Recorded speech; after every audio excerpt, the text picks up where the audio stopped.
कृष्ण जन्माष्टमी हिंदू धर्म का एक महत्वपूर्ण और विशेष त्योहार है जिसे भगवान श्री कृष्ण के जन्मदिन के रूप में मनाया जाता है। इस त्योहार के पीछे कई अद्भुत और रोचक कहानियां जुड़ी हुई हैं।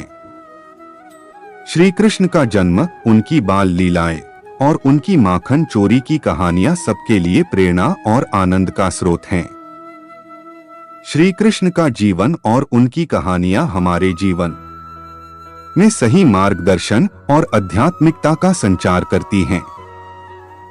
इस संदर्भ में जन्माष्टमी से जुड़ी एक बहुत ही रोचक और प्रेरणादायक कहानी है जो भगवान श्री कृष्ण के जन्म के अद्भुत घटना पर आधारित है।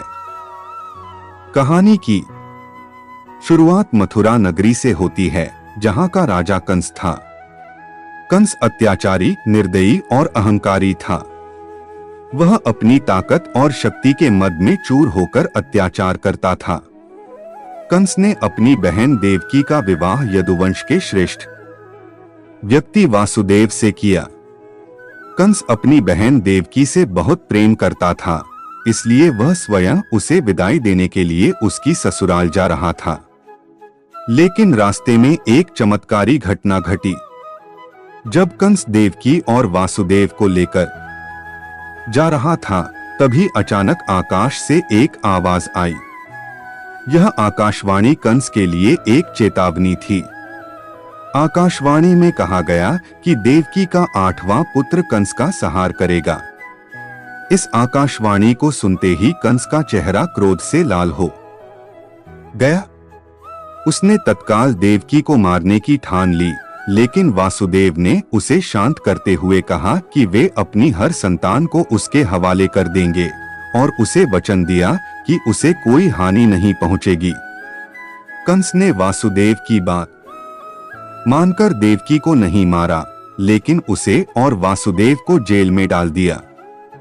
कंस ने कठोर पहरेदारों को उनकी रक्षा के लिए तैनात कर दिया ताकि उनकी संतान का जन्म होते ही उसे मार दिया जाए। देवकी और वासुदेव ने जेल में रहकर अपने 7 संतानों को खोया, क्योंकि कंस ने उन सभी को जन्म के तुरंत बाद मार डाला। जब देवकी की 8वीं संतान के रूप में श्री कृष्ण का जन्म हुआ, तो जेल में अद्भुत घटनाएं घटीं। कृष्ण के जन्म के साथ ही जेल के द्वार स्वतः खुल गए, पहरेदारों को नींद आ गई और उनके पैरों की बेड़ियां स्वतः खुल गईं। यह सब कुछ एक दैवीय चमत्कार की तरह था।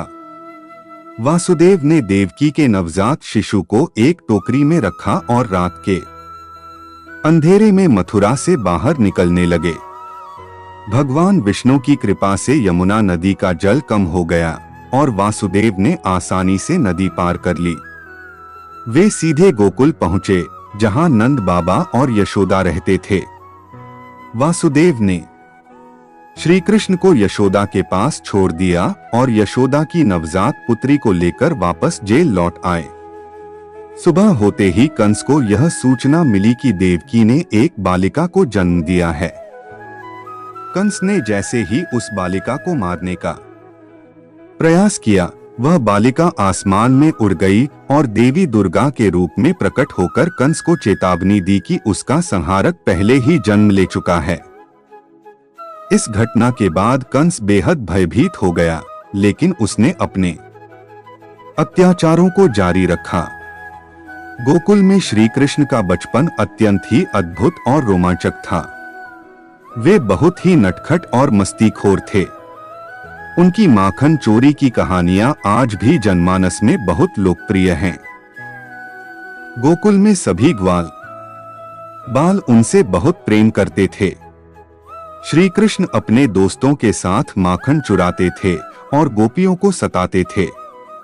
उनकी माखन चुराने की लीला का प्रतीकात्मक अर्थ यह था कि वे भक्तों के दिलों से उनके अहंकार और पाप रूपी माखन को चुराकर उन्हें निर्मल और पवित्र बनाते हैं। श्री कृष्ण के माखन चोरी की लीला को याद करते हुए जन्माष्टमी के दिन कई स्थानों पर दही हांडी का आयोजन किया जाता है।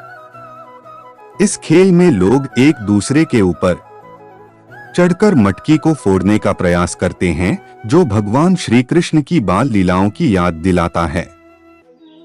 यह खेल लोगों के बीच उत्साह और उमंग का संचार करता है और साथ ही साथ टीम वर्क और एकता का संदेश भी देता है। जब श्री कृष्ण बड़े हुए तो उन्होंने कंस का वध किया और मथुरा को उसके अत्याचारों से मुक्त कराया। इसके बाद श्री कृष्ण ने धर्म की स्थापना की और अपने जीवन के विभिन्न लीलाओं के माध्यम से मानवता को सत्य, धर्म, प्रेम और भक्ति का मार्ग दिखाया। श्री कृष्ण की बाल लीलाएं और उनके अद्भुत कार्य सभी को प्रेरित करते हैं कि वे जीवन में सही मार्ग पर चलें और हमेशा धर्म और सत्य का पालन करें। जन्माष्टमी का पर्व भगवान श्री कृष्ण की इन्हीं अद्भुत लीलाओं और शिक्षाओं को याद करने का अवसर है। इस दिन भक्तगण व्रत रखते हैं, रात भर भजन कीर्तन करते हैं और श्री कृष्ण की झांकी सजाते हैं।